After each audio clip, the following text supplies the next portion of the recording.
ભુજના માનકુવા ગામના વતની પ્રવીણભાઈએ 20 વર્ષ પહેલા કુકમા ગામ ખાતે જમીન લીધી હતી અને ખેતી કરવાની શરૂઆત કરી હતી।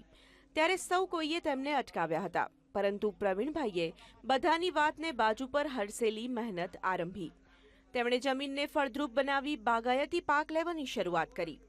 પરિણામ સ્વરૂપે આજે 300 એકર જમીનમાં 5000 ખારેકના ઝાડ ઊભા છે। તેઓ એક વર્ષમાં 70 લાખ રૂપિયાનું ઉત્પાદન મેળવે છે। હાલમાં પણ તેમની વાડીમાં પાણીની સગવડ નથી, પરંતુ તેઓ 3 કિલોમીટર દૂરથી પાણી લાવીને ટપક સિંચાઈ પદ્ધતિથી ખેતી કરે છે। બોર કર્યા, પાણી નથી, પછી અમે અહીંયાથી 2 કિલોમીટર દૂર પાણી લઈ આવ્યા। ત્યાં પછી અહીંયા અમે બાવરે ઊભા હતા, બાવર સાફ કરીને વાવેતર કર્યું, પણ જમીન ખારીના હિસાબે કાંઈ ઉગતું નહોતું। પછી અમારે ત્યાં બગીચા થોડા માનુકામાં હતા, અહીંથી અમે બગીચાના બીજ લાવી અને ખેતીની શરૂઆત કરી।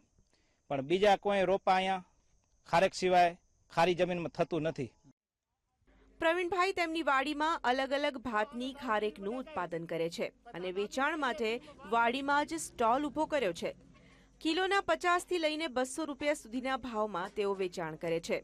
પ્રવીણભાઈની આ આગવી ખેતી પદ્ધતિથી અન્ય ખેડૂતો અને કૃષિ નિષ્ણાતો પ્રભાવિત થયા છે। રાજ્ય સરકાર દ્વારા આયોજિત ખારેકની હરીફાઈમાં પ્રવીણભાઈએ ઇનામ પ્રાપ્ત કર્યું છે।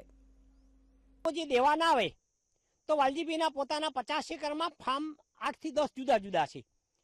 તો જુદા જુદા ફાર્મની ખારેકને પ્રદર્શનમાં મૂકવામાં આવે તો ટોટલી 10 ઇનામ હોય, એમાંથી 7 ઇનામ તો વાલજીભાઈની ખારેકને મળ્યા હોય, એક પ્રવીણભાઈને મળ્યો।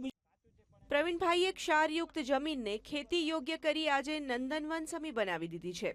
તેમણે ખારેકની ખેતી થકી લાખો રૂપિયાની આવક રળવાની સાથે 25 જેટલા લોકોને રોજગારી પૂરી પાડીને અન્ય ખેડૂતોને પ્રોત્સાહન પણ પૂરું પાડ્યું છે। કેમેરામેન નરેશ બુટિયા સાથે ભરત ડોડિયા, VTV, ભુજ।